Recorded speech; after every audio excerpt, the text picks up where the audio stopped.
¿Por qué territorios disidentes? Yo vengo trabajando sobre lo que es un momento civilizatorio que muestra su caída, la caída de su proyecto, ¿no? Del proyecto de la civilización occidental.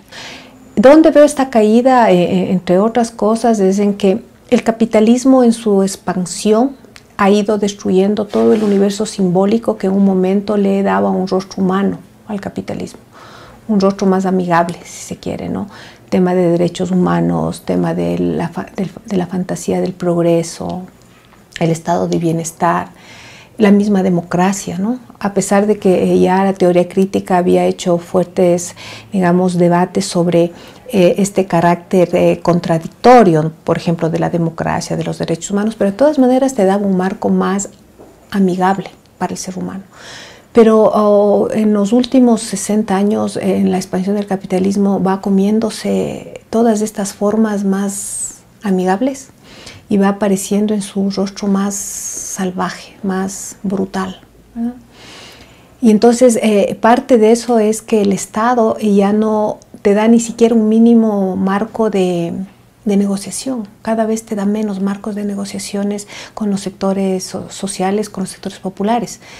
Primero porque es un Estado que fue cualificado por la economía neoliberal, ¿no? Que hace del Estado casi un aparato policíaco, ¿no?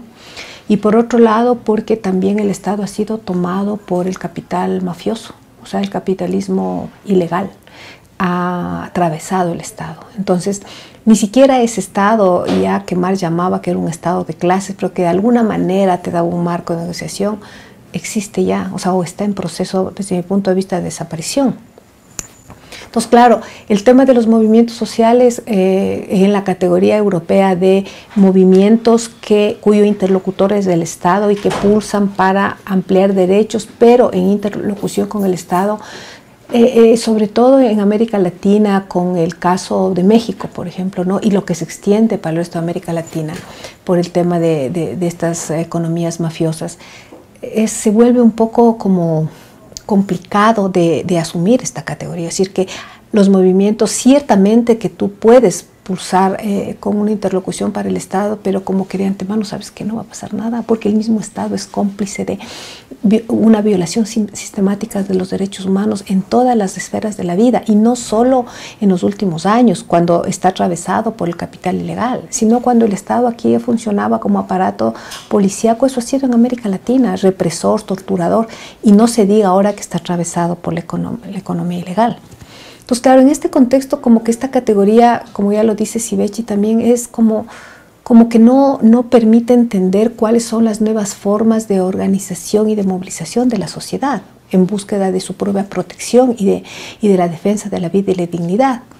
Entonces, yo pensaba que vi sobre todo aquí de cerca la experiencia de los Yasunidos, donde podría yo mirar el surgimiento de una manera distinta de operar, ¿no? Que suponía desde mi punto de vista la formación de un nuevo deseo político que no estaba totalmente articulado a la interlocución con el Estado, sino que adquiría cierta autonomía. Y entonces a partir de eso decidí escoger 4 casos de América Latina de los últimos años, que es justamente la movilización de Yasunidos, la movilización del TIMDIS en Bolivia, la movilización de los jóvenes en Chile por su demanda de educación gratuita, y los 2 casos de México, ¿no? Hoy 132 y lo de Ayotzinapa. Que también en México esos 2 momentos no son exactamente iguales, ¿no? Hay una variación bastante complicada ahí. Entonces decidí coger para ver cómo funcionaba esto de la categoría de movimientos sociales y qué posibilidad había de tratar de entendernos mejor con la nueva categoría que acuña Civechi, que es sociedades de movimiento, y qué significa este cambio de significante, porque no es un problema solo de un cambio de un nombre, sino que implica todo un universo de comprensión distinta.